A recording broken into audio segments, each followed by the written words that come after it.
Investment इन debentures और bonds.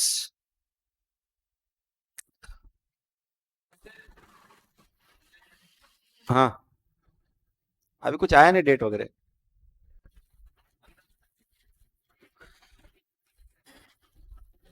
Investment in debenture और bonds, तो उसमें के कुछ फंडामेंटल बेसिक्स अपन पढ़ रहे थे कि जब कभी भी कंपनी को डिबेंचर पे इंटरेस्ट पे करना होता है तो कंपनी फेस वैल्यू पे इंटरेस्ट कैलकुलेट करके पे करेंगी। ठीक है, तो interest amount is always calculated on face value. Formula for calculating interest amount, face value multiply by rate of debenture multiply by duration, time in months divide by 12। Interest is not depend on companies profit.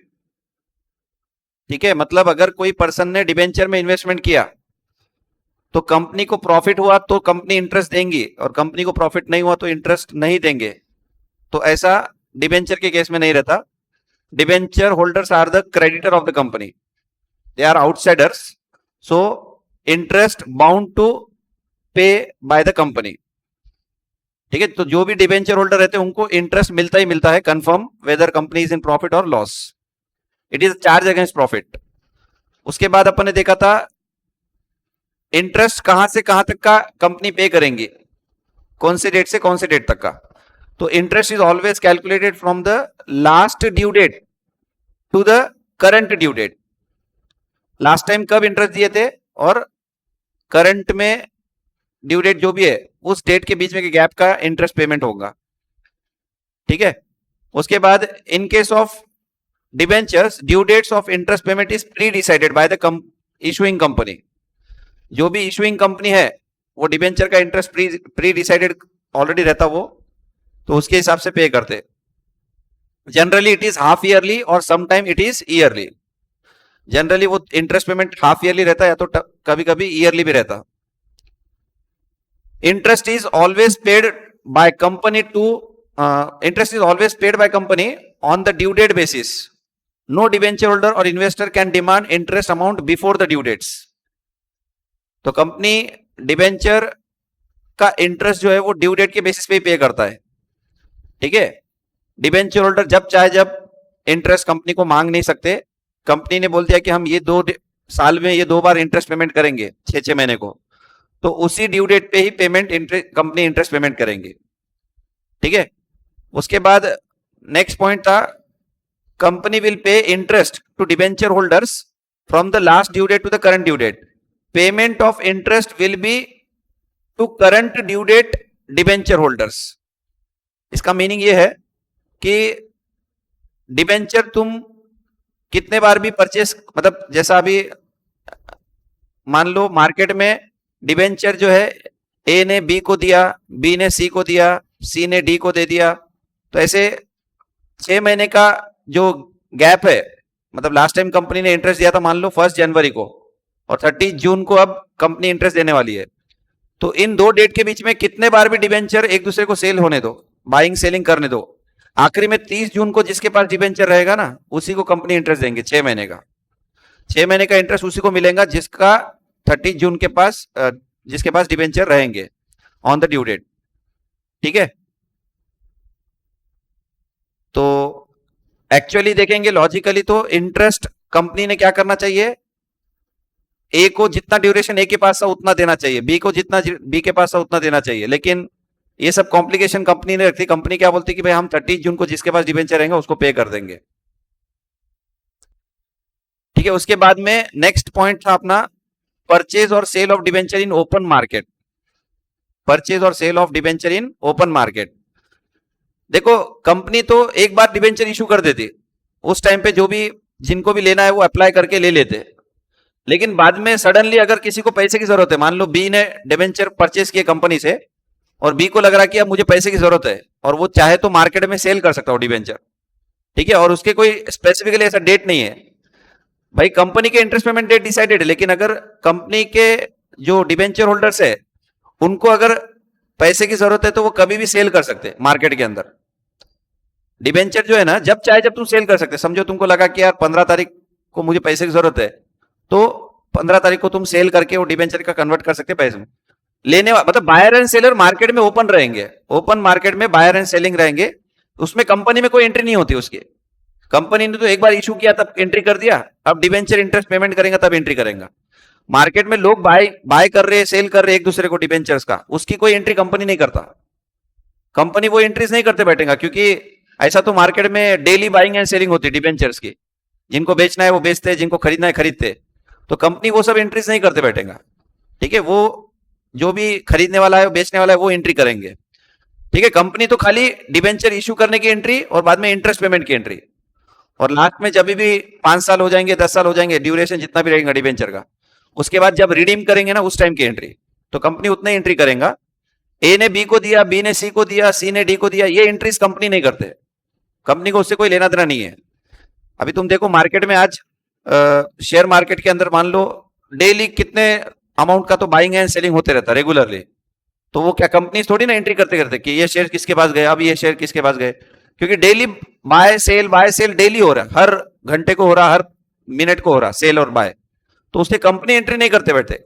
Company क्या बोलती, भाई 2% लेना देना कर रहे एक दूसरे के साथ, तो उसका एंट्री हम क्यों करेंगे, हमने तो मार्केट में ऑलरेडी पब्लिक को दे दिया, अब जिसने लिया उसने अगर किसी और को सेल किया तो उसकी एंट्री कंपनी नहीं करती, ठीक है। कंपनी के बुक में एक ही बार एंट्री होंगी जब इशू करे थे, जब ओरिजिनली इशू करे थे तब एंट्री करे, अब वापस कंपनी एंट्री नहीं करती। कंपनी खाली ऑन द ड्यू डेट जो भी उनका इंटरेस्ट पेमेंट होगा उसकी एंट्री करेंगे, ठीक है। तो purchase and sale of debenture in the open market, then there will be always adjustment of interest. जब भी ओपन मार्केट से तुम बाय और सेल करेंगे, मान लो डिबेंचर खरीद रहे या बेच रहे, तो उसका एडजस्टमेंट, इंटरेस्ट का एडजस्टमेंट भी करना पड़ेगा वहां पे। If you purchase from open market then you have to pay interest to the seller from last due date to the date of purchase. देखो अभी सपोज एग्जांपल ये 2019 है, पूरा ईयर 2019, ठीक है, और यहाँ पे 1 जनवरी 2019 और यहाँ पे 31 दिसंबर 2019, कंपनी का इंटरेस्ट पेमेंट डेट है 30 जून और 31 दिसंबर, ये 2 इंटरेस्ट पेमेंट डेट है, ठीक है। अब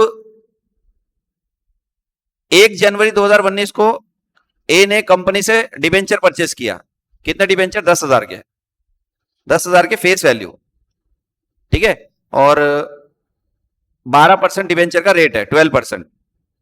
ए ने खरीद लिया, कंपनी से खरीदा 1 जनवरी को, ठीक है। तो कंपनी ने 1 जनवरी को डिबेंचर इशू कर दिए, अब कंपनी वेट कर रही 30 जून आएगा तब हमको इंटरेस्ट देना है। अब क्या हुआ, ए ने 31 मार्च को, ए ने 31 मार्च को वो डिबेंचर क्या किए, बी को सेल कर दिए, ए ने बी को सेल कर दिया 31 मार्च को, ठीक है। और ये जो फेस वैल्यू 10,000 है, तो एट पार खरीदा, मान लो ए ने एट पार खरीदा था कंपनी से, अब बी को जब सेल किया ना, तो वो डिबेंचर उसने सेल किया 10,500 में, 10,500 रुपए में सेल किया बी को, ठीक है। अब ये जो बी ने 10,500 में खरीदा, अब ए को पता है कि ये जो 3 महीने का इंटरेस्ट है, ये 3 महीने का इंटरेस्ट वो ए जाके कंपनी से तो मांग नहीं सकता, because 31 March is not a due date of interest. Interest due date क्या है, 30 जून और 31 दिसंबर। तो ए जो है कंपनी के पास जाके ऐसा नहीं बोल सकता, देखो आज 31 मार्च है, मैं बी को ये डिबेंचर सेल कर रहा, तो आप क्या करो, मुझे 3 महीने का मेरा इंटरेस्ट दे दो। तो कंपनी बोलेंगी हमारा ड्यू डेट क्या है इंटरेस्ट पेमेंट देने का, 30 जून और 31 दिसंबर, तो इसके पहले तुम हमारे पास इंटरेस्ट मांगने नहीं आ सकते। तो ए क्या करेगा, अब बी को जब बेचेगा 10,500, तो उस टाइम पे बी को ये भी बोलेगा कि ये 10,500 रुपए जो मैं ले रहा ना, ये सिर्फ डिबेंचर का पैसा ले रहा, मैं डिबेंचर का 10,500 में मैं डिबेंचर दे रहा, इंटरेस्ट अमाउंट 3 महीने का मुझे अलग से चाहिए, अलग से इंटरेस्ट चाहिए मुझे 3 महीने का। तो बी बोल रहा कि ठीक है, कितना इंटरेस्ट होता, 10,000 के ऊपर 12% 3 महीने का कितना हो रहा, देखो 3 मंथ्स का 300 रुपए। तो बी से ए कितना पैसा मांग रहा, 10,800। बी से ए बोल रहा कि मुझे कितना पैसा दो तुम, 10,800, तो मैं डिबेंचर देने को तैयार हूं, मैं तुमको डिबेंचर बेचने को तैयार हूं, 10,500 रुपए मेरे डिबेंचर का प्राइस है, और मुझे जो 3 महीने का इंटरेस्ट मिलना चाहिए, लेकिन अब तुमको मिलेगा आगे जाके 6 महीने के बाद, मतलब यहां से और 3 महीने के बाद। बी को बोल रहा 3 महीने के बाद जब तुमको डिबेंचर इंटरेस्ट मिलेगा कंपनी से, तब कितने महीने का मिलेगा, 6 मंथ्स का, 6 मंथ्स का मिलेगा। जबकि बी ने कितने दिन होल्ड किया? खाली 3 महीने होल्ड किया। बी ने तो 3 ही महीने होल्ड किया ना, लेकिन उसको 6 महीने का इंटरेस्ट मिलेगा कंपनी से। तो बी क्या कर रहा, अभी ए को 300 रुपए इंटरेस्ट का अलग से दे दे रहा, 3 महीने का इंटरेस्ट जो है ना वो ए को अलग से दे दे रहा। तो कितने में खरीद रहा बी? 10,800 में खरीद रहा, जिसमें 10,500 डिबेंचर का है और 300 रुपए इंटरेस्ट है। 300 रुपए इंटरेस्ट है, ठीक है। और ऑन द ड्यू डेट आएंगे, जब बी इंटरेस्ट कलेक्ट करेगा ड्यू डेट के ऊपर, तो बी क्या करेगा, 10,000 के ऊपर 12% 6 महीने का इंटरेस्ट कलेक्ट करेगा, 600 रुपए। 600 रुपए कलेक्ट करेंगे कंपनी से। तो 300 रुपए ए को पे किया और 600 रुपए कंपनी से कलेक्ट कर रहा, तो उसका इनडायरेक्टली इनकम कितना हुआ बी का? 300 रुपए इनकम हुआ, जो कि होना चाहिए 300 रुपए उसका इनकम होना चाहिए, बिकॉज वो 3 महीने होल्ड किया, ठीक है। और ए को ए का इंटरेस्ट मिल गया अलग से। ए ने सोचा भाई 10 में खरीदा, मैं 10,500 में बेच रहा, 500 रुपए का वो प्रॉफिट हो गया मेरा, और मेरा मेरा इंटरेस्ट भी मुझे मेरा मिल रहा वापस 12% से 3 महीने का इंटरेस्ट जो है ना वो मुझे मेरा मिल रहा। कंपनी से नहीं मिल रहा मुझे, मैं जिसको बेच रहा हूं उससे कलेक्ट कर ले रहा हूं, जिसको मैं सेल कर रहा हूं उससे मैं कलेक्ट कर लूंगा, और वो पर्सन जो है ऑन द ड्यू डेट उन्होंने कलेक्ट कर लेगा कंपनी से मेरे ब्याह पे। तो इस तरह से ये ट्रांजैक्शंस होते हैं, ठीक है। तो अगर तुम परचेस कर रहे, if you purchase from the open market then you have to pay the interest. जैसा बी परचेस कर रहा, मेरे एग्जांपल में मैंने क्या बताया, B is purchasing from A, then B have to pay the interest. Interest अलग से देना पड़ेगा ए को, कितने पीरियड का? From the last due date to the current date of purchase, date of purchase तक का। बी परचेस कब कर रहा? 31 मार्च को कर रहा। लास्ट ड्यू डेट क्या था कंपनी का? 31 मार्च बोलो, या 1 तारीख को ही उन्होंने कंपनी ने इशू किया था डिबेंचर। तो कंपनी 1 तारीख से इंटरेस्ट देना चालू, मतलब 1 तारीख से इंटरेस्ट एक्रूड होना चालू हो गया, 31 मार्च तक 3 महीने हो गए, तो बी क्या करेगा, 3 महीने का इंटरेस्ट ए को पे कर देगा। तो यहां पे यही लिखा हुआ है, if you purchase from the open market then you have to pay the interest to the seller from the last due date. यहां in this case that is a date of purchase. Last due date मतलब date of purchase हो गया, A ने जो purchase किया वो, from the company to the date of purchase, ठीक है। तो ये कंपनी से लिए वाला डेट है, ये जो डेट ऑफ परचेस लिख रहा ना मैं, डेट फ्रॉम मतलब debenture purchase from company, date on which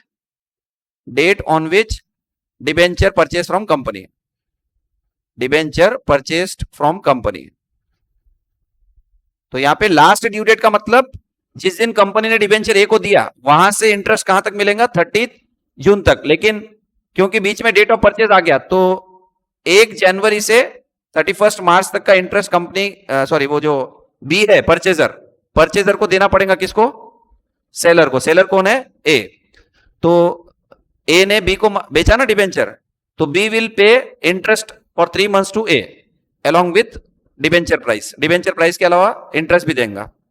and if you are seller, मान लो अगर तुम सेलर है, जैसा ए के एंगल से सोचो, ए ने बेचा in the open market, then you will receive the interest from the buyer from the last due date to the date of sale, date of sale तक का, ठीक है। तो बायर है तो इंटरेस्ट, अगर बायर हो तुम तो तुमको इंटरेस्ट पे करना पड़ेगा, और अगर तुम सेलर है तो सेलर को इंटरेस्ट मिलेगा। किससे मिलेगा? जो बायर है उससे मिलेगा।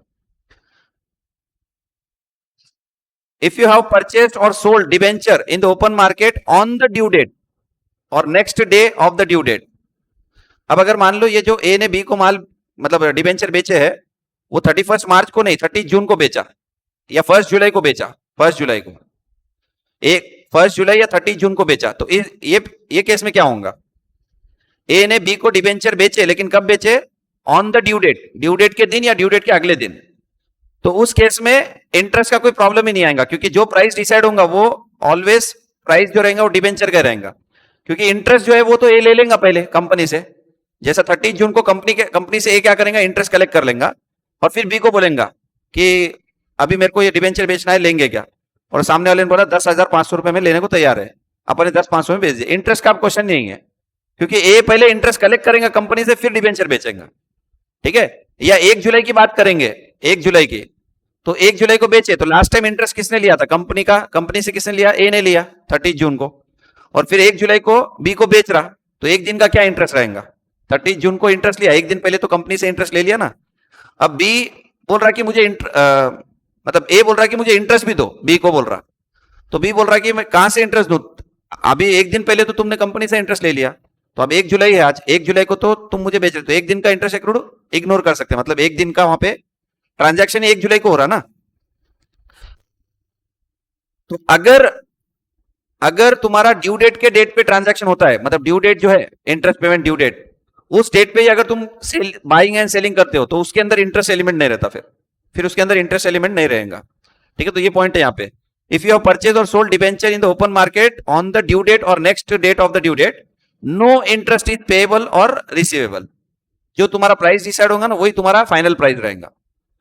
जैसा ए ने बोला कि बी को 10,500 में बेचूंगा, अगर ये 30 जून को बेच रहा है तो इंटरेस्ट का अमाउंट मिलेगा नहीं अलग से, क्योंकि ऑलरेडी 30 जून है और वो इंटरेस्ट पेमेंट डेट है। तो ये क्या करेंगे, कंपनी से 10,000 पे 12% 3 महीने का कलेक्ट करेंगे 300 रुपए, और बी को बोलेगा 10,500 में तू ले ले। अब तो बी को भी इंटरेस्ट कुछ भी नहीं मिलेगा, बिकॉज ऑलरेडी ए को दे दिए कंपनी ने। तो बी को अब कब मिलेगा इंटरेस्ट, आने वाले ड्यू डेट पे, नेक्स्ट ड्यू डेट पे 31 दिसंबर। ठीक है, तो अब यहां पे जो अपना ए और बी के बीच में प्राइस डिसाइड होता ना, जैसा ए ने बी को बेचा ओपन मार्केट में, ए ने बी को बेचा, तो ये जो प्राइस डिसाइड होता है ये दो टाइप के प्राइस रहते हैं, दो टाइप के प्राइस रहते हैं। इसको मतलब ए जब बोलते प्राइस बोलेगा ना तो ये बोलेगा कि ये एक्स इंटरेस्ट प्राइस है या कम इंटरेस्ट प्राइस है। ये वर्ड देखो अब, एक्स इंटरेस्ट और कम इंटरेस्ट। तो दो टाइप के प्राइस रहते मार्केट में, एक एक्स इंटरेस्ट प्राइस और एक cum interest price. Simply ex interest मतलब एक्सक्लूडिंग इंटरेस्ट और कम इंटरेस्ट मतलब including interest. Including, cum interest मतलब इंक्लूडिंग इंटरेस्ट और एक्स इंटरेस्ट मतलब एक्सक्लूडिंग इंटरेस्ट। तो मार्केट प्राइस जो रहते हैं वो दो टाइप के रहते हैं। मार्केट में जब ए और बी के बीच में जब भी बाइंग एंड सेलिंग होगा डिबेंचर का या किसी भी सिक्योरिटी का, तो पहले वो ये डिसाइड करते हैं कि प्राइस कौन सा है, एक्स इंटरेस्ट है या एक कम इंटरेस्ट है। मतलब ये जो प्राइस बोला जा रहा इसमें इंटरेस्ट इंक्लूड है या एक्सक्लूड है, कम इंटरेस्ट है या एक्स इंटरेस्ट है। So price decided is excluding of interest. ये एक्स इंटरेस्ट का मतलब excluding, price decided is excluding of interest. जैसे ए ने बी को बोला कि 10,500 रुपए एक्स इंटरेस्ट प्राइस बोल रहा हूं मैं, एक्स इंटरेस्ट प्राइस। इसका मीनिंग क्या है, बी को समझ में आ गया कि 10,500 तो देना ही देना है, इंटरेस्ट अलग से देना है, इंटरेस्ट नहीं है इसके अंदर, 10,500 में इंटरेस्ट इंक्लूड नहीं है, अलग से इंटरेस्ट देना है, ये बी को समझ में आ जाता। फिर बी बार्गेनिंग करेगा जो भी है। जब ए और बी के बीच में ट्रांजैक्शन हो रहा तो नो डाउट खरीदने वाला कोशिश करता कम से कम में खरीदना, बेचने वाला कोशिश करता ज्यादा से ज्यादा में बेचना। तो 10,500 रुपए ए ने बोला कि ये एक्सक्लूडिंग इंटरेस्ट है, इंटरेस्ट अलग से देना पड़ेगा। जो भी मेरा ड्यूरेशन है, 3 महीने का मेरा ड्यूरेशन हो गया ना, तो 3 महीने तक मैंने होल्ड किया ना, तो 3 महीने का मुझे इंटरेस्ट अलग से दो, जो भी कैलकुलेट करके आएगा। और अगर मान लो बी ने बोल दिया कि नहीं नहीं 10,500 जो है ना वो कम इंटरेस्ट में दे रहे तो बोलो, तो मैं लेने को तैयार हूं, नहीं तो जान दो। मतलब बी का क्या बोलना है कि 10,500 में इंटरेस्ट इंक्लूड है, मैं अलग से इंटरेस्ट का पैसा अलग नहीं दूंगा, तुमको क्या करना है करो, 10,500 दूंगा मैं, मेरे को डिबेंचर दे दो। बी ऐसा बोल रहा है, कम इंटरेस्ट। तो ये दोनों मिलकर डिसाइड करेंगे कि इनका प्राइस कौन सा है, एक्स इंटरेस्ट है या कम इंटरेस्ट है। क्वेश्चन में देता अपने को तो क्वेश्चन में दे देगा purchase at the rate of 98 come interest, purchase at the rate of 99 x interest. तो अपने को ब्रैकेट में दे देगा प्राइस एक्स इंटरेस्ट या कम इंटरेस्ट है। ठीक है, नहीं दिए तो क्या करते मैं वो भी बताऊंगा तुमको। अगर क्वेश्चन में नहीं दिया प्राइस ही नहीं दिया, खाली इतना ही बोल रहा 98 99 100 102 ये रेट बोल रहा, लेकिन कम इंटरेस्ट एक्स इंटरेस्ट नहीं बोल रहा, तो उस केस में क्या करते हैं। ठीक है, अजम्पशन लिख के अपने को सॉल्व करना पड़ता। वैसे भी क्वेश्चन है, तो फिलहाल में अगर क्वेश्चन में क्लियरली बोल रहा एक्स इंटरेस्ट तो एक्सक्लूडिंग इंटरेस्ट, कम इंटरेस्ट मतलब इंक्लूडिंग इंटरेस्ट। सो एक्स इंटरेस्ट का मतलब है it is a purely market price. Purely market price मतलब मैं डिबेंचर का प्राइस बता रहा हूं तुमको 10,500। ए बी को क्या बोल रहा कि 10,500 जो है ये डिबेंचर का प्राइस बता रहा हूं मैं, इसमें इंटरेस्ट वगैरह कुछ इंक्लूड नहीं है। Price decided excluding the interest, it is purely market price of the debt. Debt मतलब यहां पे debenture. Interest portion is to be settled separately. जो भी इंटरेस्ट पोर्शन रहेगा 300 रुपए का कैलकुलेशन 3 महीने का, वो अलग से देना पड़ेगा बी को। अब अगर जमता है तो लेंगा वो बी, नहीं तो नहीं लेंगा। वो तो सिंपल है, मतलब दोनों के माइंड में अगर ये प्राइस रीजनेबल है तो वो लेंगा। बी कोशिश करेगा पहले कि भाई इसमें इंटरेस्ट अलग से देने की जरूरत नहीं पड़े, लेकिन बी को लग रहा कि यार 10,500 में भी एकदम रीजनेबल है, ले लेना चाहिए, तो वो 10,500 में भी लेने को तैयार है, इंटरेस्ट अलग से देने को भी तैयार है। तो फिर वो एक्स इंटरेस्ट प्राइस हो गया। और एक्स कम इंटरेस्ट का मतलब क्या है, price decided is including interest. 10,500 रुपए जो है ना उसमें इंटरेस्ट इंक्लूड है, ऑलरेडी इंक्लूड है इसके अंदर। तो 300 रुपए का अगर इंटरेस्ट इंक्लूड है तो इनडायरेक्टली डिवेंचर का प्राइस कितना है 10,200। वो इंटरेस्ट को तो गिनो ही मत, उसको वो कुछ भी नहीं है। इंटरेस्ट पोर्शन जो है ना वो तो कंपनी से भी वैसे भी मिलने वाला था एक को, ए ने बी को बेचा तो ए को वैसे भी कंपनी से 300 रुपए का इंटरेस्ट तो मिलना ही चाहिए 31 मार्च तक का, नो डाउट। अभी नहीं मिलेगा, वेट करना पड़ेगा 30 जून तक, अभी नहीं मिलेगा। तो ये 300 रुपए उसके लिए कुछ भी नहीं है, मेन है ये 10,200। उसको डिबेंचर का क्या प्राइस मिल रहा है? 10,200 डिबेंचर का, 10,500 रुपए अमाउंट मिल रहा है अभी से, लेकिन 300 रुपए तो इंटरेस्ट का पोर्शन है। तो बचा हुआ 10,200 क्या है? प्रिंसिपल पोर्शन, मतलब market price of that debenture. तो price include market price of debt and interest portion. ये जो प्राइस है ना 10,500 में इंक्लूडिंग मार्केट प्राइस भी है और इंटरेस्ट भी है, इंटरेस्ट पोर्शन भी इंक्लूड है।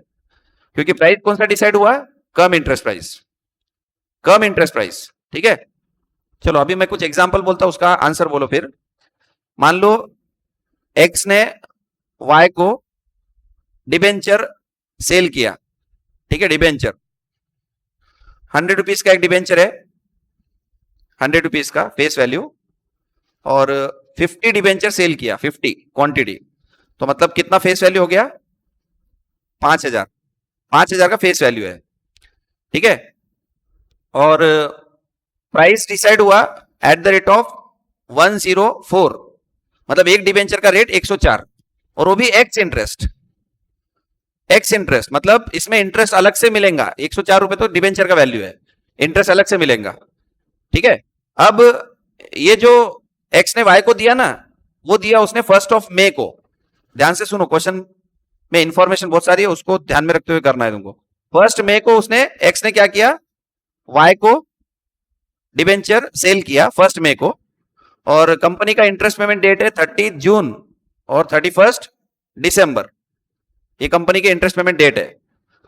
ये डिबेंचर का जो कंपनी है, वो कंपनी का इंटरेस्ट पेमेंट डेट है 30 जून और 31 दिसंबर। तो अब मुझे बताओ कि एक्स ने वाई को 104 रुपए में एक्स इंटरेस्ट में बेचा, तो इंटरेस्ट पोर्शन कितना रहेगा? पहले ये बोलो कैलकुलेट करके। इंटरेस्ट पोर्शन अलग से कितना देना पड़ेगा? 104 इंटू 50 करो पहले, तो कितना हो रहा? 104 इंटू 50 कितना हो रहा? कितना? 5,200। ये तो हो गया डिबेंचर का प्राइस, प्लस इंटरेस्ट भी देंगे ना अलग से, तो वो इंटरेस्ट कितना रहेगा? बिकॉज एक्सक्लूडिंग इंटरेस्ट है, तो एक्सक्लूडिंग इंटरेस्ट है मतलब इंटरेस्ट कितना रहेगा? 5,000 रुपए फेस वैल्यू इंटू कितना परसेंटेज है? हाँ चलो 12%, 12%, रेट नहीं दिया था मैंने, 12%। तो 12% से 5,000 रुपए कितने मंथ का निकालेंगे? अब 1 मई को अगर ये दोनों के बीच में ट्रांजैक्शन हो रहा, तो कंपनी ने लास्ट टाइम इंटरेस्ट कब दिया था? 31 दिसंबर को दिया होगा। लास्ट टाइम कब दिया था, ये क्वेश्चन है मेरा। अगर 1 मई को ये दोनों के बीच में ट्रांजैक्शन हो रहा, तो लास्ट टाइम कंपनी ने इंटरेस्ट कब दिया था? एक्स को कब दिया था? 31 दिसंबर को। तो इंटरेस्ट एक्रूड कहां से होना चालू हो गया? 1 जनवरी से।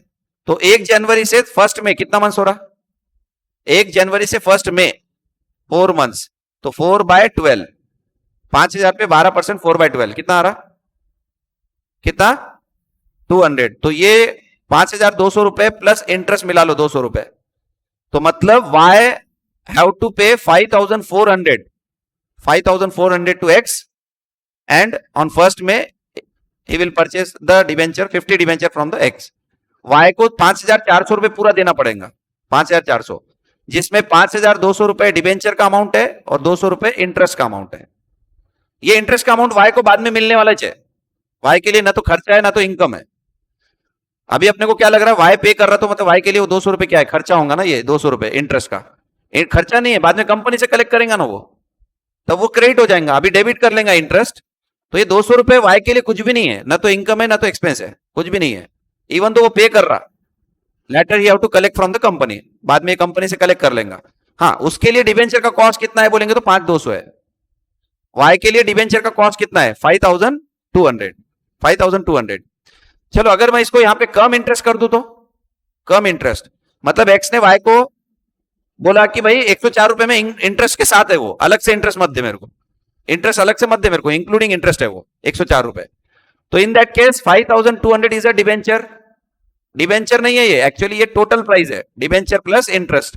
तो 5,200 में से तुमको इंटरेस्ट को क्या करना पड़ेगा? लेस करना पड़ेगा। तो फिर इस केस में क्या हो जाएगा? 5,000 रुपीज डिबेंचर का वैल्यू हो जाएगा और 200 रुपए इंटरेस्ट। मतलब वाई को कितना पैसा देना पड़ेगा? 1 मई को वाई को 5,200 रुपए देना है। कम इंटरेस्ट है ना, कम इंटरेस्ट का मतलब मैक्सिमम प्राइस इतनी देनी है, उसके ऊपर कुछ नहीं देना है, इंटरेस्ट वगैरह सब आ गया उसके अंदर। कम इंटरेस्ट मतलब इंक्लूडिंग इंटरेस्ट, और एक्स इंटरेस्ट मतलब एक्सक्लूडिंग इंटरेस्ट। ठीक है, तो इस तरह से अपने को अभी 10 मार्क के जो क्वेश्चंस है उसमें 2-3 बार परचेज दे देगा, 2-3 बार सेल दे देगा, और अपने को एक फॉर्मेट, अकाउंट फॉर्मेट है उसका, उस अकाउंट फॉर्मेट में इसको सॉल्व करना है। ठीक है, तो अभी यहाँ पे एक एग्जाम्पल है मैंने लिखा हुआ, ये एग्जाम्पल यहाँ पे, जिसमें डिबेंचर का वैल्यू है 100 रुपीज फेस वैल्यू और 12% रेट है। 1 जून ये बिगिनिंग ऑफ द ईयर है, 31 दिसंबर ये एंड ऑफ द ईयर है। क्या हुआ, 30 अप्रैल को ए ने डिबेंचर बेच दिया बी को। ए एक इन्वेस्टर है, उसने क्या किया, दूसरे इन्वेस्टर को डिबेंचर सेल कर दिया। अब कंपनी का इंटरेस्ट पेमेंट डेट 30 जून और 31 दिसंबर है। कंपनी का इंटरेस्ट पेमेंट डेट 30 जून और 31 दिसंबर है। अब यहां पे क्या हो रहा, ए सेलर है, बी बायर है। तो सेलर के प्राइस के अंदर दो चीजें इंक्लूड रहती है, एक है net selling value, net selling value और एक इंटरेस्ट पोर्शन।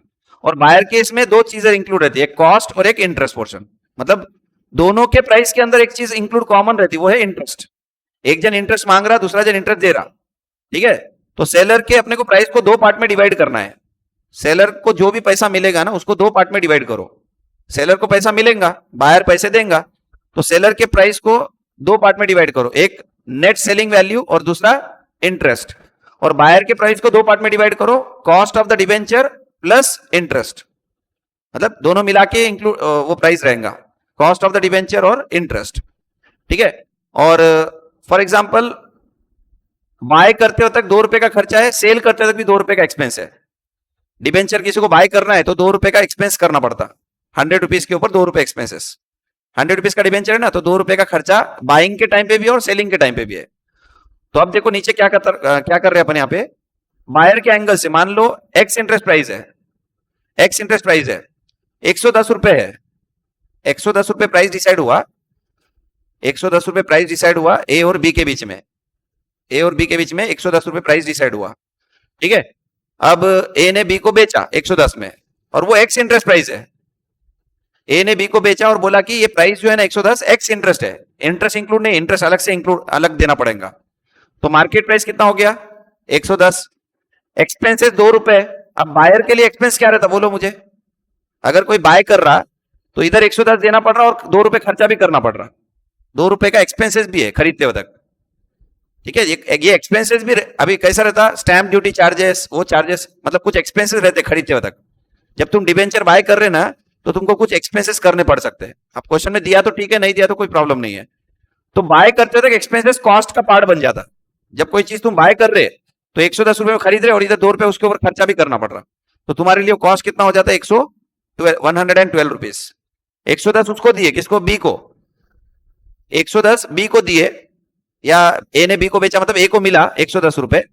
ठीक है, और बायर, बायर कौन है, बी है ना, हाँ, तो बायर ने 110 रुपए दिया और 2 रुपए एक्सपेंसेस किया, टोटल मिला के कितना हो गया 112।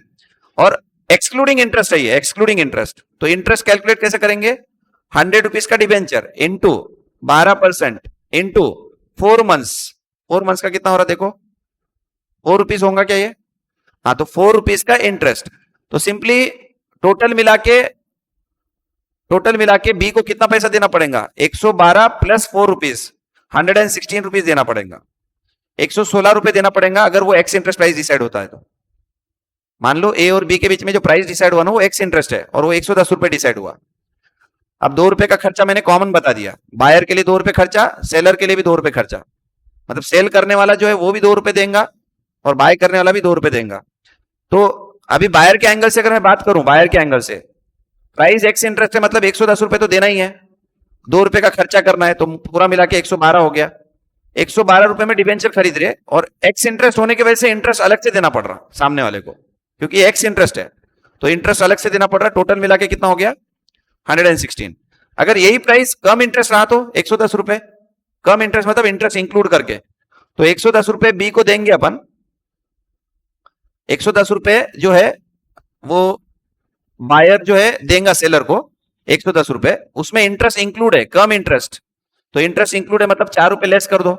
4 रुपए कहां से आ गए, 100 इंटू 12% इंटू 4/12, 4 रुपए का लेस कर दो, तो नेट प्राइस कितना हो गया 106। और एक्सपेंसेस कितने के, 2 रुपए के, जो ऊपर ऐड किए थे अब नीचे में ऐड कर रहे हैं यहाँ पे।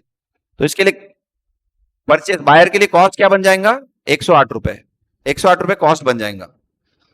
ठीक है, तो ये जो प्राइस है ना, ये बहुत इंपॉर्टेंट है, एक्स इंटरेस्ट है या कम इंटरेस्ट है, ये मैटर करता। अगर यही सेलर के एंगल से जाएंगे, सेलर के एंगल से, तो अगर मान लो एक्स इंटरेस्ट प्राइस डिसाइड हुआ 110 रुपए सेलर के एंगल से, सेलर के एंगल से अगर बोलेंगे तो एक्स इंटरेस्ट प्राइस कितना है, 110 रुपए। एक्सपेंसेस कितने हुए, 2 रुपीज के। अच्छा, अब यहाँ पे 2 रुपीज लेस क्यों कर रहे हो, ऊपर ऐड किया अपन ने। खरीदते वक्त खर्चा ऐड होता और सेल करते वक्त खर्चा माइनस होता कभी भी। जैसा मुझे कोई चीज बेचनी है और एजेंट है बीच में, वो एजेंट के थ्रू बेच रहा मैं, तो एजेंट ने बोला, मैंने एजेंट को बोल दिया कि 10,000 में अगर बेचा तो तेरा 5% कमीशन। उसने 10,000 में कस्टमर लाया, मैंने बेच दिया उसको, तो मुझे हाथ में कितने पैसे मिलेंगे, 10,000 नहीं मिलेंगे, 5% उसका कमीशन है, तो 500 रुपए उसको दूंगा मैं, मेरे हाथ में कितना आएगा, 9,500। This is known as net selling value, net selling value. अब मुझे खरीदना है, मैंने एजेंट अपॉइंट किया, मुझे एक चीज खरीदनी है, मैंने वो एजेंट को बोला कि 10,000 तक अगर मिलती होंगी तो मैं वो चीज खरीदने को तैयार हूं, तेरा 5% कमीशन। उसने बेचने वाले को लेके आया मेरे पास, क्योंकि मुझे खरीदना है ना। अब वो बेचने वाला आया मेरे पास, 10,000 रुपए प्राइस डिसाइड हुआ, मैंने ले लिया, वो बेचने वाला बेच के चला गया, पैसे ले गया। अभी एजेंट क्या बोल रहा, मेरा कमीशन, तो मैंने 500 रुपए उसको और दिए, 10,000 उसको दिए, इसको 500 रुपए दिए। तो जब कभी भी कोई चीज खरीदते तुम एजेंट के थ्रू, तो तुमको खर्चा क्या करना पड़ता है, ऐड करना पड़ता। मतलब तुमको कितने में गिरी वो चीज, 10,500। और वही अगर मैंने सेल किया होता तो मेरे लिए कितने में गिरा, वो सेल सेल कितने में हुआ, 9,500 में हुआ, क्योंकि 10,000 रुपए में बेचा, वो 10,000 जैसे आया उसमें 500 रुपए निकाल के एजेंट को दे दिया मैंने, क्योंकि उसने लाया, कस्टमर कस्टमर वो लाया बोल के। तो ऑलवेज याद रखो, एक जनरल रूल है ये कोई ऐसा कोई क्या बोलते इस चैप्टर के लिए ऐसा नहीं है, कहीं पे भी जनरल रूल है। कोई भी चीज तुम खरीदो, घर खरीदो या कोई पर्सनल चीज खरीद रहे समझो, और किसी एजेंट के थ्रू खरीद रहे, या बिना खर्चा करे वो चीज नहीं आने वाली तुमको, बिना वो खर्चा किए। जैसा अपन ऑनलाइन कुछ चीज खरीदते, कंपल्सरीली डिलीवरी चार्जेस अगर पे करना पड़ रहा, सपोज फ्री डिलीवरी नहीं है उसका, डिलीवरी चार्जेस अलग से देना पड़ रहा, तो तुमको वो कितने में गिरेगा, खरीदे वाली प्राइस प्लस डिलीवरी चार्जेस, तुम्हारे लिए वो खर्चा है पूरा मिला के, तो उस चीज का वैल्यू वो बन जाएगा ना। बट अगर बेचने का रहा तो, बेचना है, समझो अपन ऑनलाइन कोई चीज बेच रहे, सामने वाले ने खरीद लिया और उसको फ्री डिलीवरी बोला अपन ने क्या बोला उसको, फ्री डिलीवरी, और अपन यहां से कुरियर कर रहे उसको, तो कुरियर कर रहे तो अपना खर्चा हुआ, तो अपने को सामने वाले ने जो भी पैसा दिया उसमें से कुरियर खर्चा माइनस करो, बच्चे वाला नेट वैल्यू अपना सेल वैल्यू है। तो ऑलवेज सेल के टाइम पे एक्सपेंसेस माइनस होते सेल करने वाले के, और बाय करने वाले के एक्सपेंसेस ऐड होते, कभी भी कॉस्ट में इंक्लूड हो जाता हो। ठीक है, तो इसके लिए सेल के टाइम पे अपन क्या बोलते हैं, नेट सेल वैल्यू कितना है, net sale value, not sale value, net sale value. नेट का मतलब after considering expenses, expense less करने के बाद। तो अब सेलर ने क्या किया, एक्स इंटरेस्ट प्राइस बोल दिया, एक्स इंटरेस्ट प्राइस बोल के डिसाइड हुआ, मतलब 110 रुपए इंटरेस्ट उसमें इंक्लूड नहीं है, और एक्सपेंस हुए 2 रुपए के।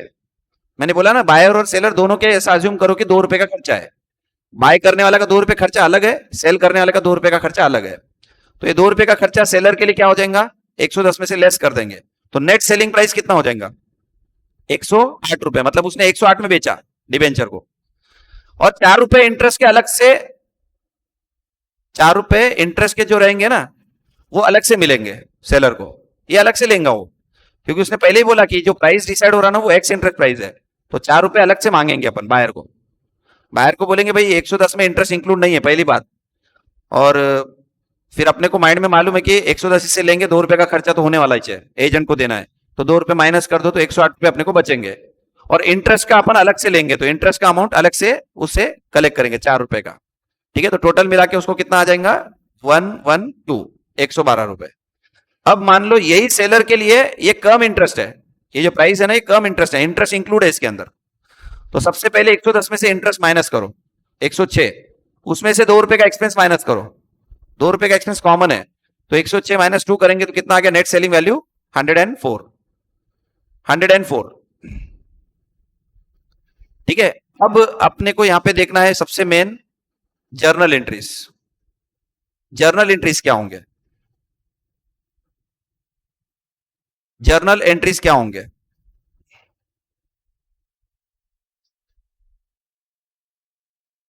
अच्छा, मैंने अभी एक पॉइंट और बोलना यहां पे रह गया कि अगर क्वेश्चन में मान लो 2-3 परचेज दिए हुए, 2-3 सेल दिए हुए, और किसी के सामने कम इंटरेस्ट एक्स इंटरेस्ट के बारे में कोई इंफॉर्मेशन नहीं है, किसी के भी सामने कम इंटरेस्ट एक्स इंटरेस्ट कुछ भी नहीं दिया हुआ है, तो पूरे के पूरे ट्रांजैक्शन को तुमको क्या करना है, एक्स इंटरेस्ट अजम्पशन लिख के सॉल्व करना है। All transactions are assume to be ex interest price, buy हो या सेल हो, पूरे एक्स इंटरेस्ट है अजम्पशन लिखना है नीचे और उसके हिसाब से पूरा आंसर सॉल्व करना है।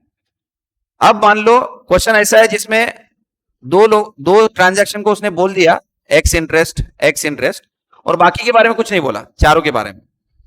टोटल 6 ट्रांजैक्शन है, 2 के बारे में एक्स इंटरेस्ट बोला और बाकी के 4 के बारे में क्वेश्चन साइलेंट है। तो इन दिस केस जो साइलेंट है उसको अपन क्या पकड़ेंगे, ऑदर वाला, मतलब एक्स तो बोल ही दिया, जिसके बारे में कुछ नहीं बोला मतलब वो अपोजिट है, कम इंटरेस्ट है। ठीक है, ये अपना अजम्पशन रहेगा। नीचे अपन लिख देंगे कि जिसके बारे में क्वेश्चन, मतलब transaction in which price is not given x interest come interest assuming that is a come interest price. जो एक्स इंटरेस्ट कम इंटरेस्ट नहीं बोला है उसके बाद उसको हम कम इंटरेस्ट पकड़ रहे बोल के, क्योंकि एक्स इंटरेस्ट का बोल दिया क्वेश्चन में, तो जो साइलेंट है उसको अपन क्या पकड़ेंगे, कम इंटरेस्ट पकड़ेंगे। अब एक और पॉसिबिलिटी है कि वो क्या कर सकता है कि 2 ट्रांजैक्शन में कम इंटरेस्ट दे देगा और बाकी को डैश कुछ भी नहीं दिया, बाकी के प्राइस बोल नहीं रहा, तो अपन क्या पकड़ेंगे यहाँ पे, जो साइलेंट है उसको क्या पकड़ेंगे, एक्स इंटरेस्ट, क्योंकि कम इंटरेस्ट जब बोल दिया इसका मतलब जो नहीं बोल रहा वो एक्स इंटरेस्ट लेना है, ऐसा मीनिंग है उसका। तो 3 पॉसिबिलिटी के अलावा चौथा पॉसिबल नहीं है, या तो कुछ भी नहीं देगा पूरे के पूरे ट्रांजैक्शन को, तब अपन एक्स इंटरेस्ट पकड़ लेंगे, अजम्पशन लिख देंगे कि all transactions are assumed to be ex interest price. अगर 1-2 ट्रांजैक्शन को एक्स इंटरेस्ट बोलता है, एक आधे ट्रांजैक्शन को भी एक्स इंटरेस्ट बोलता है, तो बाकी पूरे ट्रांजैक्शन कम इंटरेस्ट, और एक आधे भी ट्रांजैक्शन को कम इंटरेस्ट बोल दिया। ठीक है, ऐसा क्वेश्चन नहीं आएगा जिसमें एक को कम बोल रहा है और एक को एक्स बोल रहा है और बाकी साइलेंट है, तो फिर अपना अजम्पशन ही मैटर करेगा वहां पे। जिसके बारे में कुछ नहीं बोला वो एक्स इंटरेस्ट हम पकड़ रहे बोल के, वो अजम्पशन लिखना पड़ेगा फिर। ठीक है, लेकिन वैसा अभी तक कोई क्वेश्चन आया नहीं, या तो वो कुछ नहीं देगा, या तो कुछ ट्रांजैक्शन को एक्स इंटरेस्ट बता देगा, या तो कुछ ट्रांजैक्शन को कम इंटरेस्ट बता देगा, बाकी साइलेंट रहेगा। तो उस केस में अपने को उसके हिसाब से सॉल्व करना है। ठीक है, अब अपन यहां पे देखेंगे पहले entries, journal entries. Journal entries investor के एंगल से, इन्वेस्टर के एंगल से सोचना है कि अगर कोई डिबेंचर तुम परचेज कर रहे, कोई डिबेंचर तुम अगर परचेज कर रहे तो क्या एंट्री करेंगे, परचेज करते तो क्या एंट्री होंगी, investment account debit, investment account debit. अब एक्चुअली क्या करते हैं हम, क्या investment in debenture of A limited account debit, ऐसा एक्चुअली पूरा डिटेल में लिखते हैं। जितने कंपनी में तुमने डिबेंचर में इन्वेस्टमेंट किया हुआ है वो सभी के अकाउंट अलग बनते हैं, एक्चुअल में हर एक के अकाउंट अलग बनते हैं। अब अपन देखो 11th में अकाउंट्स पढ़ लिए, 12th में पढ़ लिए, फाउंडेशन में पढ़ लिए, अपन ने कभी भी असेट साइड पे सिर्फ इन्वेस्टमेंट वर्ड ही लिखा है, कभी अपन ने उसका डिटेल नहीं लिखा कि इन्वेस्टमेंट में और क्या क्या चीज है, investment in shares, investment in debenture, उसमें भी investment in debenture of A limited, investment debenture of B limited, investment debenture of C limited. तो एक्चुअली अकाउंटिंग करते तक तुमको हर इन्वेस्टमेंट का अकाउंट अलग बनाना है। मान लो ए लिमिटेड कंपनी है, उसमें तुमने डिबेंचर खरीदा तो उसका अकाउंट अलग बनेगा, शेयर्स खरीदा उसका अकाउंट अलग बनेगा। डिबेंचर के अंदर क्या कंपनी के एक का रेट 10% और एक का 12% हो सकता है क्या? एक ही कंपनी में डिबेंचर का रेट 12% भी है और 12% भी है, 10% भी है, 10% और 12% पॉसिबल है क्या? ऐसा भी हो सकता, कोई रेस्ट्रिक्शन नहीं है उसको। भाई ये जो डिबेंचर दिए थे ना 6 साल पहले दिए थे, अभी मार्केट में रेट चालू है 10%, तो कंपनी ने 10% ऑफर किया, जिनको लेना है लो। ये जो 12% हमने दिया था ना वो तो 6 साल पहले दिया था और उनको 10 साल की वैलिड 10 साल का टाइम बोला हुआ है, तो हमको ये पैसा अभी भी चाहिए बोल के हम रिडीम नहीं कर रहे। और आज मार्केट रेट क्या है, हर कंपनी 9 से 10% दे रही है, हम 10% देने को तैयार है। तो एक ही कंपनी में डिबेंचर लायबिलिटी साइड पे 2 टाइप के भी हो सकते हैं, एक 12% और एक 10% हो सकता है। ये सिक्योर्ड है, ये वाला नीचे का सिक्योर्ड है, ये अनसिक्योर्ड है, रेट डिफरेंस उसकी वजह से भी रह सकता। सिक्योर्ड मतलब इसके लिए अपने सिक्योरिटी लिए वाली है तो इसके लिए रेट कम है। जब तुम कंपनी को बोलते हमको सिक्योरिटी दो तो कंपनी बोलती रेट फिर 10% मिलेगा, सिक्योरिटी होना तो 10%। अगर तुम अनसिक्योर्ड डिबेंचर हमको पैसा देके अनसिक्योर्ड डिबेंचर हमारे खरीदते होंगे तो हम 12% देंगे। अनसिक्योर्ड है ना, अनसिक्योर्ड मतलब रिस्क ही ज्यादा है उसके अंदर, तो रिस्क ज्यादा तो रेट ज्यादा, इंटरेस्ट रेट ज्यादा। एज ए इन्वेस्टर तुम क्या देखेंगे, अगर रिस्क ज्यादा है तो रेट भी ज्यादा मिलना चाहिए, रिस्क कम है तो रेट भी कम मिलेगा। तो एक ही कंपनी में 2 टाइप के डिबेंचर हो सकते हैं, याद रखो, एक रेट अलग है, एक रेट अलग है, दैट इज ऑल्सो पॉसिबल। तो अगर तुमने 12% डिबेंचर में भी इन्वेस्टमेंट किया हुआ है और 10% डिबेंचर में भी इन्वेस्टमेंट किया हुआ है तो अलग अलग अकाउंट बनते हैं। Investment in 12% debenture of A limited account, investment in debenture of 10% debenture of B A limited account, ऐसे अकाउंट अलग बनेंगे। तो हर कंपनी के अंदर जितने भी टाइप के सिक्योरिटी तुम्हारे पास एज ए इन्वेस्टमेंट बोल के किए हुए, सभी के अकाउंट अलग बनते हैं। और ऐसे जितने भी कंपनी में किए हुए सबके अलग अकाउंट, सबके अलग। तो 100 अकाउंट भी बन सकते हैं इन्वेस्टमेंट के। एक आधा इन्वेस्टमेंट कंपनी है समझो, जिनका काम ही खाली बाइंग सेलिंग है, खरीदना बेचना इन्वेस्टमेंट। तो उनके अकाउंट क्या रहेंगे? एच रहेंगे। Investment in shares of A limited, investment in shares of B limited, investment in equity shares of X limited, investment in preference share of Y limited. तो ऐसे हर एक का अकाउंट अलग बनता। अभी अपन एंट्री पढ़ते तो मैं जानबूझ के तुमको खाली इन्वेस्टमेंट बोल रहा, लेकिन अभी अब क्वेश्चन जब करेंगे तो मान लो इन्वेस्टर के दो जगह इन्वेस्टमेंट है, तो दोनों के अकाउंट अलग अलग बनेंगे। दो जगह इन्वेस्टमेंट है उसका, ए लिमिटेड में भी और बी लिमिटेड में भी, तो दोनों अकाउंट अलग अलग बनते हैं। ईच इन्वेस्टमेंट अकाउंट प्रॉफिट और loss should be calculated separately. Actually air setting क्या बोलता, हो सके जब तक, एयर सेटिंग का क्या बोलना है, जब तक हो सके जब तक इन्वेस्टर ने कोशिश करना कि हर इन्वेस्टमेंट का प्रॉफिट या लॉस अलग से निकालना, हर एक इन्वेस्टमेंट का। जैसा कंसाइनमेंट में बोला था मैं तुमको, हर कंसाइनमेंट का प्रॉफिट अलग से निकलना चाहिए, मिक्स मत करो सभी कंसाइनमेंट। अगर मान लो तुम कंसाइनर है और तुमने 4-5 लोगों को माल भेज रहे इधर से सिटी, अपने अपने जगह से अपन क्या करें, 4-5 सिटी में अलग अलग जगह पे ऐसे कंसाइनी बोल के सामने वाले को माल भेज रहे, सामने वाला कंसाइनी अपन कंसाइनर। तो सभी का अगर एक ही अकाउंट बनाएंगे तो तुमको ये समझ में नहीं आएगा कि कौन से कंसाइनमेंट में प्रॉफिट है, कौन से कंसाइनमेंट में लॉस है, सबका नेट आ जाएगा आंसर। तो तुम डिसीजन नहीं ले सकते प्रॉपरली। तो सही डिसीजन लेना है तो हर एक कंसाइनमेंट अकाउंट अलग बना, consignment with A account, consignment with B account, consignment with C account, हर एक की अकाउंटिंग करो, हर एक का प्रॉफिट या लॉस फाइंड करो और फिर डिसीजन लो कि कौन सा कंसाइनमेंट अच्छा चल रहा अपना, कौन सा कंसाइनमेंट में लॉस चल रहा। तो उसी तरह से इन्वेस्टमेंट में भी हो सके जब तक हर एक इन्वेस्टमेंट के अकाउंट सेपरेटली बनने चाहिए, हो सके जब तक। ठीक है, परचेज ऑफ सिक्योरिटी एंट्री क्या है देखो, investment account debit, investment account debit कौन से अमाउंट से डेबिट करेंगे इसको, x interest price plus brokerage, x interest price plus brokerage. Investment account is always debited with x interest price. अब इसका लॉजिक भी बाद में अपने को समझ में आ जाएगा। एक्स इंटरेस्ट क्यों, इंटरेस्ट तो अपने को अलग से मिलने वाला है ना बाद में, अभी अपन बाय कर रहे तो सामने वाले को इंटरेस्ट पे करेंगे और बाद में ये जो इंटरेस्ट पे करे वाले वो कंपनी से ले लेंगे अपन, ऑन द ड्यू डेट अपने को ही लेना है वो इंटरेस्ट। तो इसके लिए इन्वेस्टमेंट कभी भी डेबिट किससे होगा, एक्स इंटरेस्ट, कम इंटरेस्ट से नहीं होगा। एक्स इंटरेस्ट कम इंटरेस्ट, मुझे बोलो दोनों में कौन सा बड़ा प्राइस रहता है, एक्स इंटरेस्ट और कम इंटरेस्ट?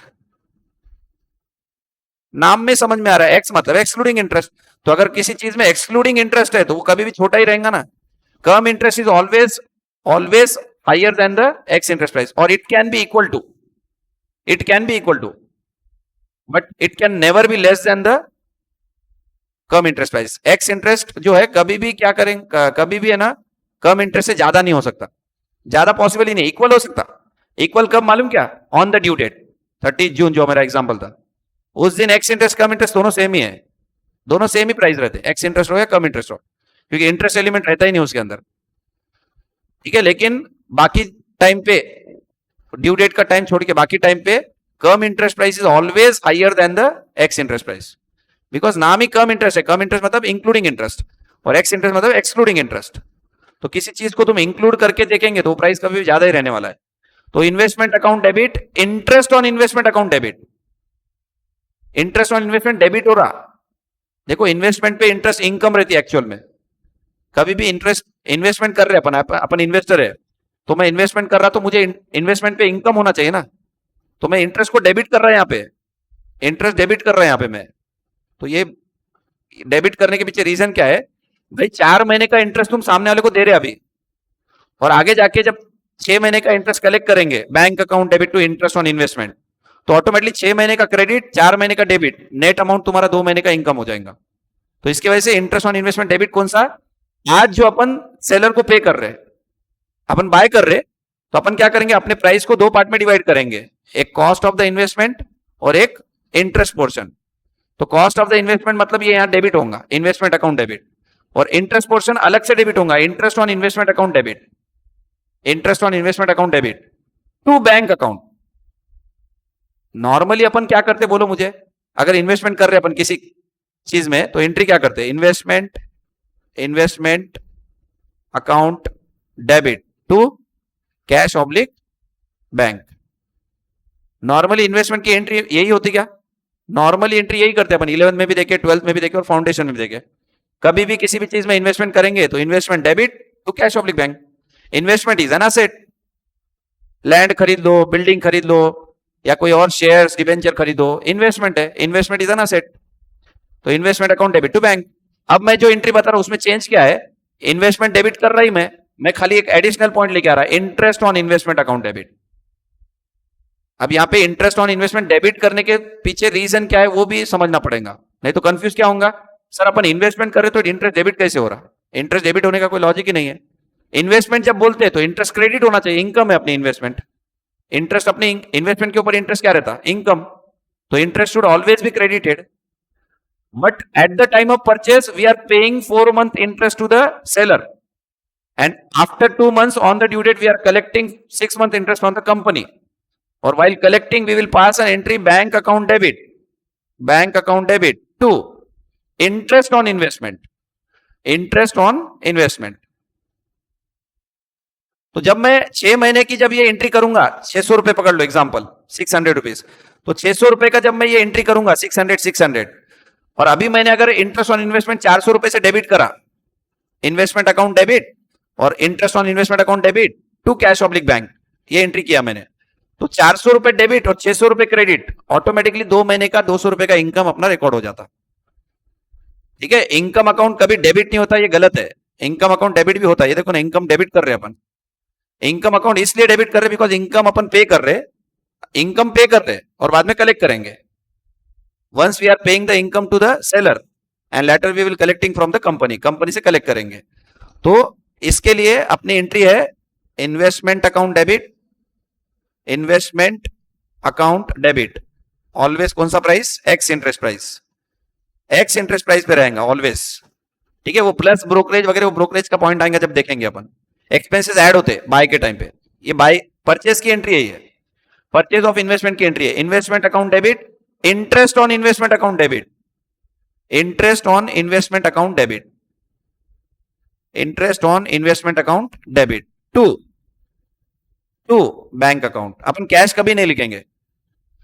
अब यहां से सिंगल एंट्री छोड़ के, वो इनकम स्टेट रिकॉर्ड जो अपना चैप्टर हुआ पहला, उसको छोड़ के बाकी कहीं पे भी कैश नहीं लिखेंगे अपन, हर जगह बैंक ही, क्योंकि कंपनी के अंदर बैंक ही यूज होता, कैश बड़ी यूज ही नहीं होता। ठीक है, इवन तो कैश भी बोला तो बैंक लिखो, इवन फाउंडेशन के मॉड्यूल देखो, अभी जो लेटेस्ट मॉड्यूल्स आ रहे हैं उसमें बैंक ही लिख रहे हो, कैश लिख ही नहीं रहे, क्योंकि कैशलेस इकोनॉमी आगे बनाने के इंटेंशन से अभी से ही वो क्या कर रहे हैं, बैंक और कैश में कुछ डिफरेंस ही नहीं कर रहे हो, दोनों सेम है बोल रहे हो, कैश बोलो या बैंक बोलो दोनों सेम ही है। तो किसी ने अगर बैंक लिख दिया जबकि कैश लिखना चाहिए तो गलत नहीं हो, राइट आंसर है, उसको राइट ही कंसिडर करेंगे। ठीक है, तो बैंक ट्रांजेक्शन्स ज्यादा कर बैंक, कंपनी में तो बैंक ही होते, तो इसके लिए ये कंपनी के एंगल से नहीं, ये तो इन्वेस्टर के एंगल से। तो generally buying and selling of shares और डिवेंचर जो है ना, वो तुमको थ्रू बैंक ही करना पड़ता, तो इसके लिए बैंक लिखना है अपने को। Investment account debit, interest on investment account debit to bank account, तो ये एंट्री है परचेज ऑफ सिक्योरिटी की।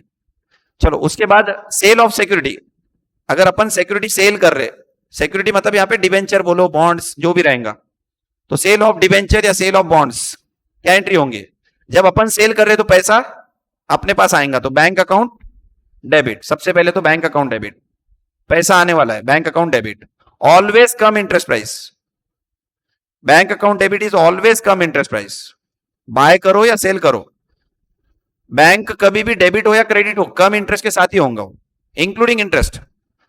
क्योंकि अभी तुम क्या कर रहे, सेल कर रहे, तो सेल कर रहे तो तुम क्या बोलेंगे सामने वाले को कि भाई 4 महीने का इंटरेस्ट तू मुझे दे, क्योंकि तेरे को कंपनी बाद में 6 महीने का देने वाली है। अपने बीच में जो ट्रांजैक्शन हो रहा है वो 4 महीने के बाद हो रहा, कंपनी ने लास्ट टाइम इंटरेस्ट दिया था 31 दिसंबर को, अब अपन जो ट्रांजैक्शन कर रहे हो 1 अप्रैल को कर रहे, मान लो 1 अप्रैल बोलो या 30 अप्रैल को कर रहे, तो 30 अप्रैल तक कितने महीने हो गए, 4 महीने, तो 4 महीने का इंटरेस्ट सेलर क्या बोलेगा, सेल करने वाला, कि मुझे तुम दे दो, तुम कंपनी से बाद में कलेक्ट कर लो, मतलब मेरा कोई रोल नहीं रहेगा बाद में। तो इसके लिए वो जो इंटरेस्ट है ना वो इंक्लूड रहता, बैंक अकाउंट डेबिट करते तक अपने को इंटरेस्ट इंक्लूड करना है इसके अंदर, बैंक अकाउंट डेबिट टू। अच्छा, नॉर्मली इन्वेस्टमेंट सेल की तो एंट्री क्या होती है, इन्वेस्टमेंट बाय करने की रिवर्स एंट्री। नॉर्मली अपन इन्वेस्टमेंट खरीदते तक एंट्री क्या करते हैं, investment account debit to bank account, sale करते क्या एंट्री करते हैं, bank account debit to investment account, bank debit to investment account. Asset खरीद रहे, asset account debit to bank, asset sale कर रहे हैं, बैंक अकाउंट डेबिट टू एसेट अकाउंट। वो प्रॉफिट या लॉस बाद में, सेल करते तक प्रॉफिट या लॉस की एंट्री भी होती है, वो बात अलग है। अभी फिलहाल मैं सादा सिंपल एंट्री बता रहा। खरीद रहे तो बैंक क्रेडिट एसेट डेबिट, बेच रहे तो bank debit asset credit, same investment is an asset. तो यहां पे bank account debit to investment account, to investment account, और to interest on investment account, interest on investment account. अब यहां पे लॉजिक समझो कि इंटरेस्ट ऑन इन्वेस्टमेंट बीच में क्रेडिट कैसे क्या हो गया। इंटरेस्ट ऑन इन्वेस्टमेंट तो अपने को 6 महीने को मिलता, लेकिन वो कंपनी से मिलता 6 महीने को, अपन कंपनी के लेने वाले ही नहीं है, अपन तो उसके पहले किसी को बेच दे रहे, थर्ड पार्टी को। बीच में कोई तो पर्सन है, उसको अपन सेल कर दे रहे। तो सेल कर रहे तो उसको क्या बोल रहे कि भाई 4 महीने तक तो मैंने होल्ड किया ना, अगर 2 महीने अगर तेरे को नहीं बेचूं तो 2 महीने के बाद मुझे 6 महीने का इंटरेस्ट मिलता कंपनी से, लेकिन मैं तू कंपनी से कलेक्ट नहीं करूंगा, मैं इंटरेस्ट तू कलेक्ट कर ले मेरे नाम, मुझे अभी तू इंटरेस्ट दे दे। सामने वाले को जिसको अपन बेच रहे हैं ना उससे इंटरेस्ट मांग रहे। तो इसके लिए एंट्री में क्या चेंज है, bank account debit to investment account to interest on investment. ये 4 मंथ का इंटरेस्ट आएगा, 4 मंथ का। अपना जो एग्जाम्पल था उसमें 4 मंथ के बाद क्या हो रहा, सेल कर रहे अपन, मान लो तो सेल कर रहे तो bank account debit to investment account to interest on investment account, interest on investment credit हो जाएगा। बाय करते तक डेबिट हो रहा, सेल करते तक क्रेडिट हो रहा। ठीक है, ये क्रेडिट इसलिए हो रहा क्योंकि 2 महीने के बाद जब 6 महीने हो जाएंगे कंपनी के पास से इंटरेस्ट मिलेगा, तो अपने को नहीं मिलेगा, वो किसी और को मिलेगा। और अपने को तो ऑलरेडी 4 महीने का पहले ही मिल गया। किससे मिल गया, वो पर्सन से मिल गया। जिस पर्सन को कंपनी से मिलने वाला है उस पर्सन से अपने को 4 महीने के बाद ही मिल गया इंटरेस्ट। 4 महीने के बाद ही अपन इंटरेस्ट कलेक्ट कर लिए, जब अपन सेल कर रहे तभी इंटरेस्ट कलेक्ट कर लिए। तो बोलो अभी फाइनली ये 2 एंट्री पे पूरा चैप्टर चलने वाला है, इसके लिए एंट्री समझना जरूरी है। क्यों इंटरेस्ट डेबिट कर रहे, क्यों इंटरेस्ट क्रेडिट कर रहे, उसका मीनिंग। तो नॉर्मली बाइंग की एंट्री क्या होती है, परचेस की entry investment account debit to bank. But in this chapter we are purchasing debentures और we are selling the debentures, and debenture is an instrument in which interest accrued from day to day, मतलब day to day हर दिन interest accrue होते रहता है उसके ऊपर। ठीक है, और कंपनी जो जिसका डिबेंचर बाइंग एंड सेलिंग हो रहा, वो कंपनी इंटरेस्ट रेगुलर बेसिस पे नहीं देती, जब चाहे जब इंटरेस्ट कंपनी पे नहीं करती। कंपनी का इंटरेस्ट पेमेंट डेट डिसाइडेड रहता, जनरली 6 महीने का रहता, 6 महीने को कंपनी जनरली इंटरेस्ट पेमेंट देती। तो उसके बीच में बाइंग एंड सेलिंग करते हैं, अपने को क्या करना पड़ता है, 2 लोग जो बाय कर रहे हैं और सेल कर रहे हैं उनको दोनों को ही सेटलमेंट कर लेना पड़ता। कंपनी आखिरी में सेटलमेंट नहीं करके देंगे उनके बीच में का, जो लोग बाइंग एंड सेलिंग हो रहा है उनके बीच का सेटलमेंट कंपनी नहीं करने वाली है। कंपनी बोल रही तुम तुम्हारा कर लो क्या करना है, हम तो ड्यू डेट पे जिसके पास डिवेंचर रहेंगे उसको इंटरेस्ट पे कर देंगे। तो खरीदने की एंट्री क्या देखे अपन ने, investment account debit interest on investment account debit to bank account, and sale की एंट्री है bank account debit to investment account to interest on investment account. Interest on investment income है, interest on investment is an income. ठीक है, और ये always ex interest price, debit हो या credit हो, इन्वेस्टमेंट डेबिट हो या क्रेडिट हो, बाय करते तक डेबिट होता, सेल करते तक क्रेडिट होता, always ex interest price. Ex interest price पे क्रेडिट होगा और एक्स इंटरेस्ट प्राइस पे डेबिट होगा। ठीक है, और प्रॉफिट या लॉस की एंट्री भी यहां पे पास की वाली है। अगर इन्वेस्टमेंट बेचते तक प्रॉफिट हुआ, मान लो तुमने 100 रुपए में खरीदा था और बेचते तक 105 में बेचा, 105 में बेचा तुमने, तो 5 रुपए का प्रॉफिट हो गया। तो एंट्री क्या होंगी, investment account debit to profit on sale of investment,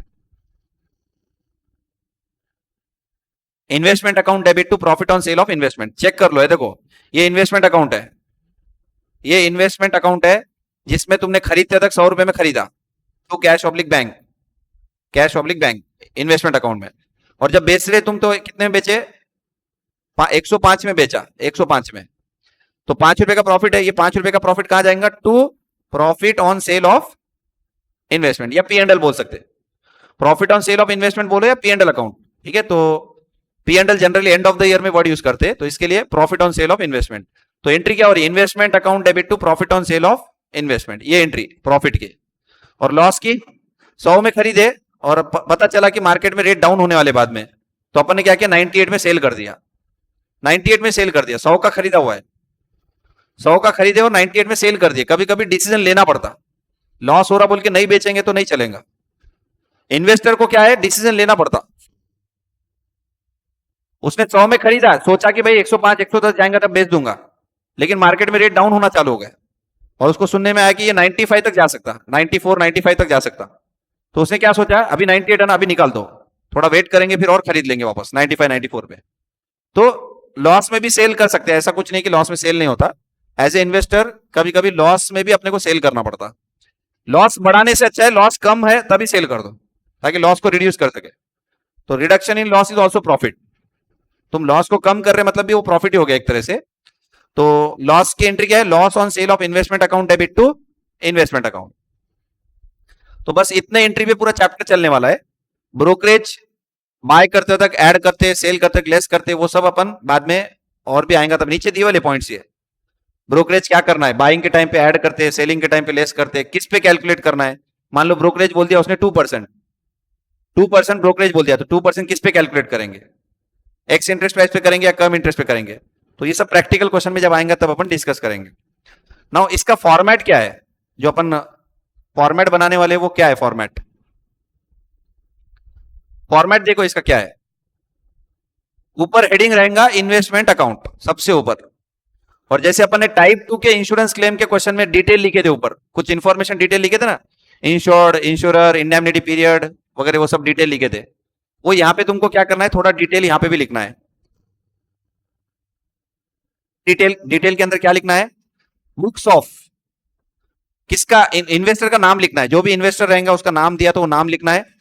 investment account from the period, from कहां से कहां तक का है। अगर 1 साल का है तो फॉर द ईयर एंडेड भी लिख सकते हैं, और अगर समझो 6 महीने का अकाउंट करंट बनाने के लिए, अपना ये 6 महीने का तुमको इन्वेस्टमेंट अकाउंट बनाने के लिए बोल रहा, तो जो भी 6 महीने का डेट रहेगा वो लिखना है तुमको। तो from the period dash to dash, जहां से पीरियड चालू हो रहा और कहां तक है वो।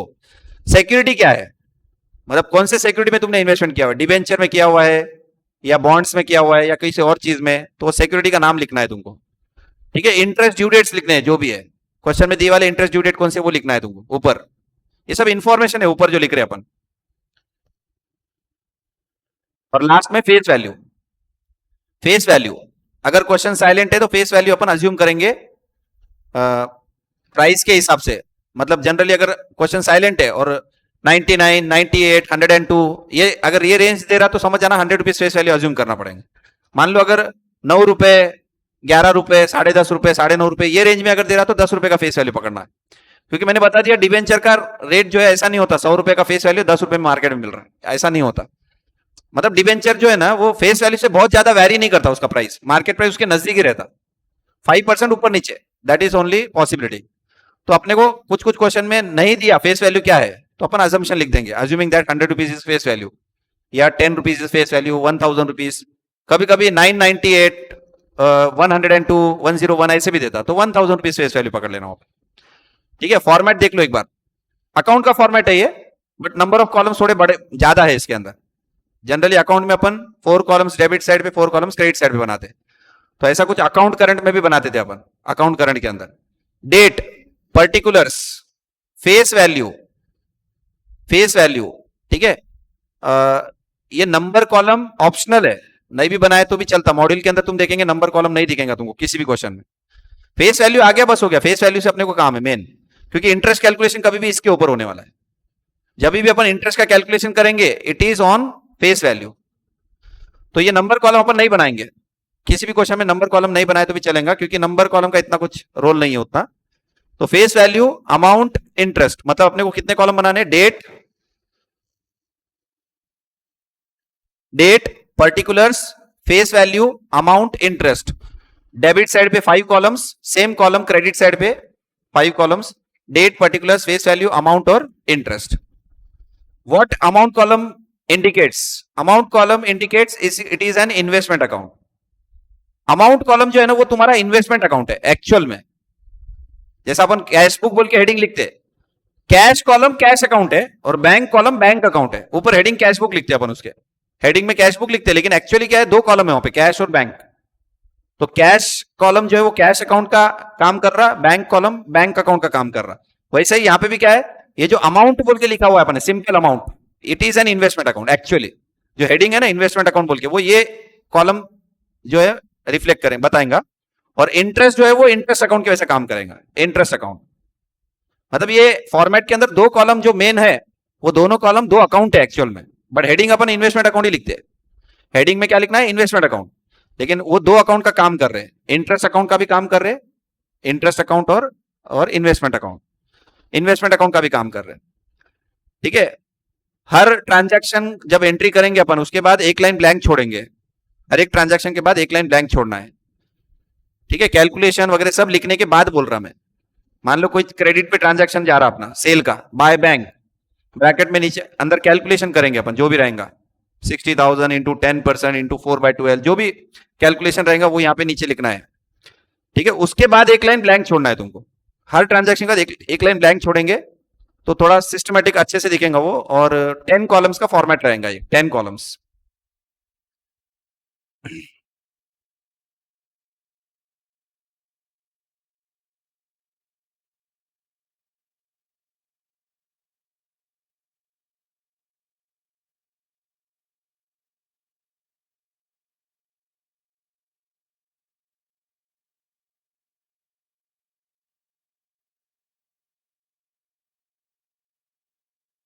ठीक है, तो सबसे पहले question number 1, question number 1 easy chapter है, एकदम इजी चैप्टर है ये। एग्जाम में स्कोरिंग वाला चैप्टर है ये। मतलब मिस्टेक होने के चांसेस बहुत कम है। एक आध बार इंश्योरेंस क्लेम में ऊपर मिस्टेक होगी तो नीचे तक गलत ही जाता पूरा आंसर। इसमें ऐसा कुछ नहीं है, एक आधा ट्रांजैक्शन गलत हुआ तो उतने के तुम्हारे गलती होने के चांस है। बट इसमें खाली इतना ही है कि डेट्स वगैरह पे बहुत ध्यान देना पड़ता। It is like a depreciation chapter. Foundation में डेप्रिसिएशन कैसा है, ये तारीख को खरीदे, ये तारीख को बेचे, ये तारीख खरीदे, फिर अपने को डेप्रिसिएशन कैलकुलेट करते ध्यान रखना पड़ता कितने महीने का निकलना है। वो यहाँ पे भी, इसमें भी वैसा ही है। इसमें डेट बहुत इंपॉर्टेंट है, कौन सी प्राइस है, एक्स इंटरेस्ट है, कम इंटरेस्ट है। तो क्वेश्चन थोड़ा अच्छे से रीड करे तो बाकी आंसर बहुत ईजी है, आंसर में कुछ प्रॉब्लम नहीं आएगा।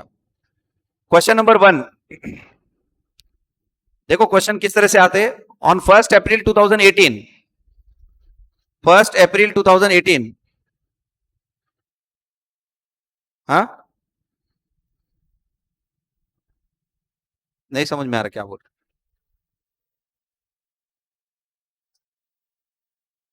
एक साथ मत बोलो, एक जन बोलो, क्या बोल रहे। थ्योरी के पॉइंट्स लिखना बाकी है। अच्छा, सुबह वाले वो जो कर रहे थे अपन, लिख रहे थे वो।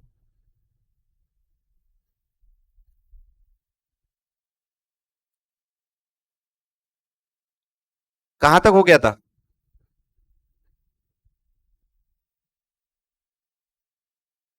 ये हो गया था क्या।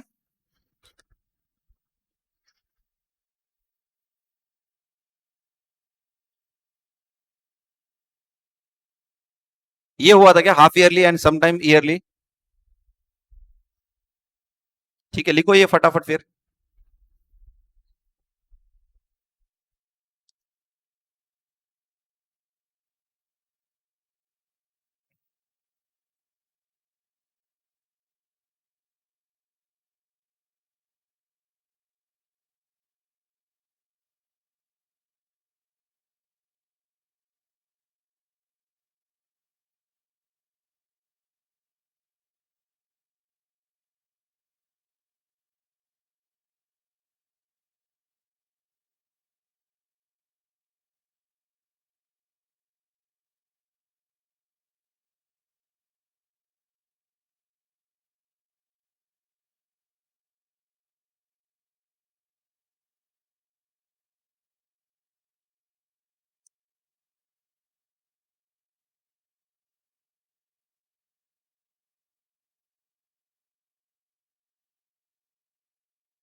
ठीक है, एग्जाम्पल नहीं भी लिखे चलेगा, ये बाकी नीचे यहां तक लिख लो खाली, market price, types of market price,